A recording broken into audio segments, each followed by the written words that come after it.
কুটিলা কুটিলা সম্মুখে এসে পড়েছে। রাধারানী বলছে, এবার যদি আমার ননদিনী আমাকে চিনে ফেলে আয়ানে কহিবে, আর আয়ানে যদি জানতে পারে তাহলে আমাকে কেটে টুকরো টুকরো করে আমার দেহের মধ্যে নুনের ছিটা দেবে। যাই হোক, গোবিন্দকে স্মরণ করে রাধারানী ওনারাও ধরতে পারেননি।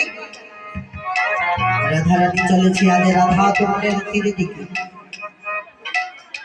রাধা কুণ্ডের তীরে গিয়ে রাধারানী সুবল বেশে গিয়েছেন। তো রাধারানী আজ সুবলের ভেষ ধরে গিয়েছে। গোবিন্দ চিনতে পারেননি আগে রাধারানীকে।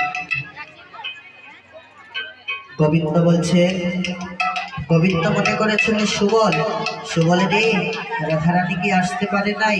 তোমার রাধারানী বলেছেন উনি আসতে পারবেন না, চন্দ্রাবলী বলেছে আসবে। ওনাকে কি আমি আনতে পারি? আমার জল পিপাসা পেয়েছে, তুমি আমাকে বলছো আগুন খাওয়ার জন্য, আমি রাধা বিরহের জন্য কাঁদছি, তুমি চন্দ্রাবলী বলছো? এত বলি প্রাণবন্ত চলে যাব দিল,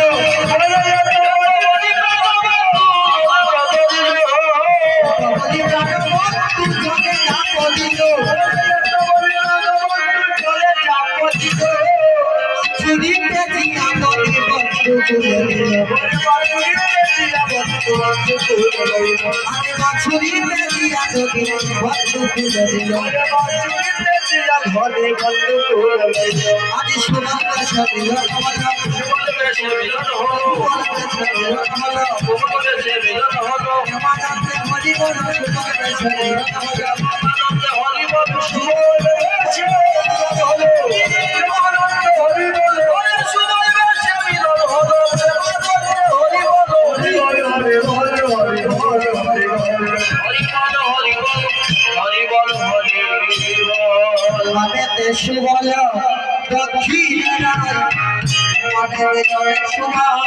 আরে দেখি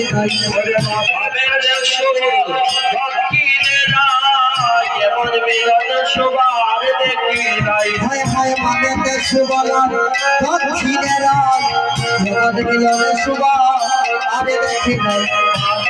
সুবল দক্ষিণ রায় যেমন মিলন শোভায় আরে দেখি নাই। মিলনে শুভা আরে দেখি নাই। আমরা মিলন সবাই